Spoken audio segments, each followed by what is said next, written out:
tapi fokusnya nanti ada di dua itu, tentang cinta dan tentang perempuan dan kekuatannya. Ya kalau mau dicermati, ada banyak tema dari Al-Ajnika Al-Mutakatsiroh ini. Menurut saya makhluk paling indah dalam cinta itu kenangan. Kalau teman-teman yang pernah jatuh cinta atau pernah patah hati atau sedang LDR-an itu akan tahu betapa berharganya sekaligus betapa indahnya, bahkan juga sekaligus betapa menyiksanya yang namanya kenangan. Kadang-kadang jauh lebih indah daripada kenyataan. Mungkin yang pernah patah hati ya, di bayanganmu, kenangan-kenanganmu tentang orang yang kau cintai itu masih dalam bentuknya yang paling indah. Tapi begitu ketemu dalam kenyataannya, mungkin harapan tak seindah dalam kenangan. Jadi kenangan ini makhluk yang menurut saya penting dibahas bagi yang concern dengan tema cinta. Oke, ya kenangan, memori, nostalgia, dan lain sebagainya. Di novel ini juga ada keheningan. Ini menarik.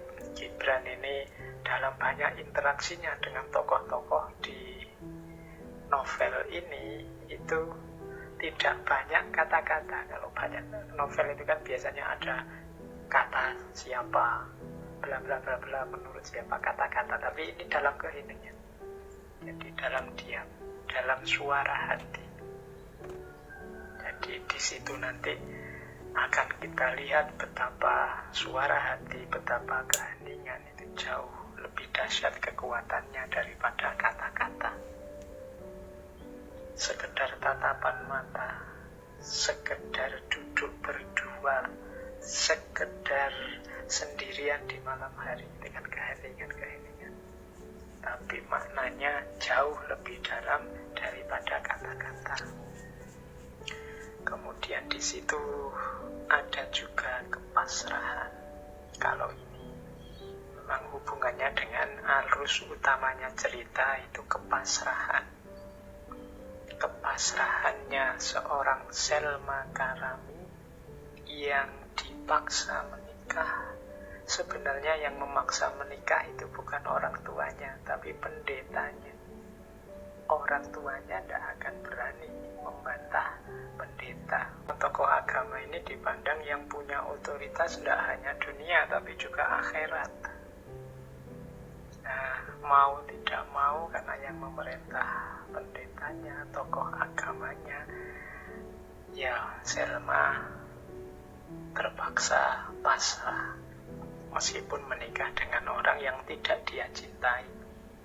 Dan suaminya juga sebenarnya tidak mencintai Selma. Yang dia cintai hanya kekayaan orang tuanya. Jadi karena melihat Selma ini anaknya orang kaya, dia mengincar kekayaannya. Kalau status sosial dia sudah punya, yaitu keponakannya pendeta. Tinggal kekayaan, maka kekayaan itu dia mengincar ayahnya Selma.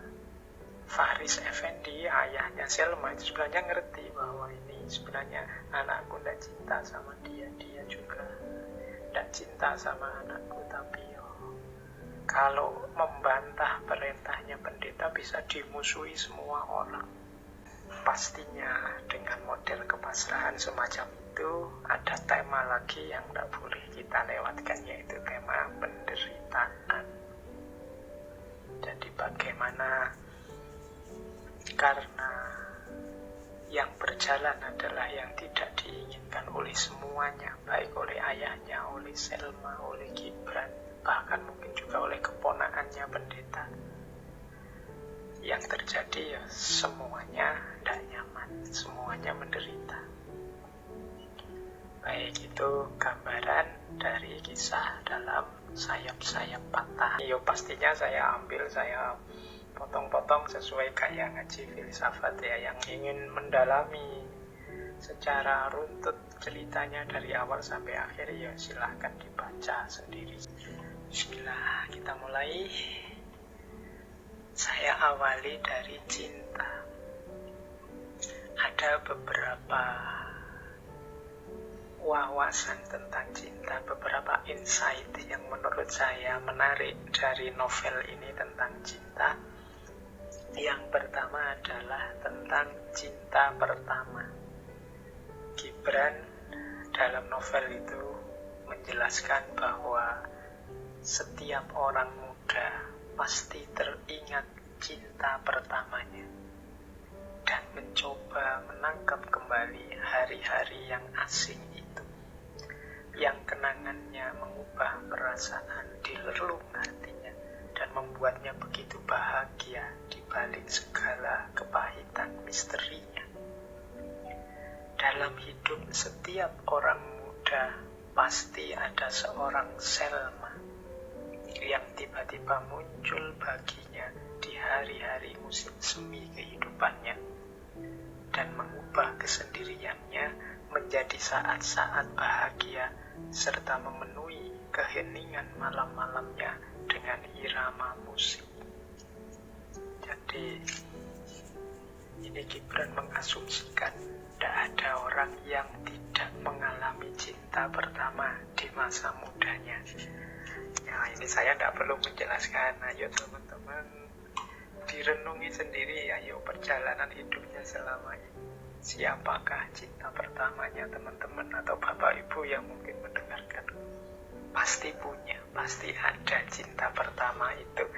Yang seperti saya bilang tadi, dia hidup dengan sangat indah dalam kenangan kita, yang kita ingin kembali lagi ke sana. Kalau bisa, mbok yo balik lagi ke masa itu. Kita ingin mengalami rasa yang sama, yang membuat kita begitu bahagia saat itu.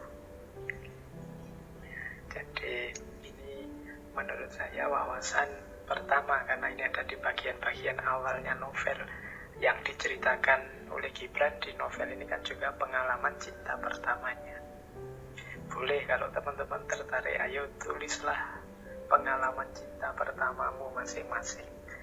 Sebagian besar mungkin sad ending karena tidak nyambung, tidak seperti yang diharapkan. Tapi mungkin juga ada yang begitu cinta pertama langsung klik, langsung nyambung sampai nikah sampai sekarang, ya alhamdulillah. Tapi yang tidak nyambung, yang cinta pertamanya tidak sukses, ya tidak apa-apa, alhamdulillah juga punya banyak pengalaman. Punya banyak pengalaman kan banyak pengetahuan. Semakin banyak pengalaman semakin dewasa. Tapi pelajaran berharga dari cinta pertama menunjukkan bahwa cinta itu memang indah, bahwa cinta itu memang fitrah. Jadi cirinya manusia. Ya mengapa ada yang sukses, mengapa ada yang tidak? Ya karena manusia itu bukan seperti binatang. Kalau binatang ya tertarik, senang, langsung nyambung, dipaksa, setelah itu bubar, tidak apa-apa. Manusia dengan ada norma, ada nilai-nilai. Indahnya di sini.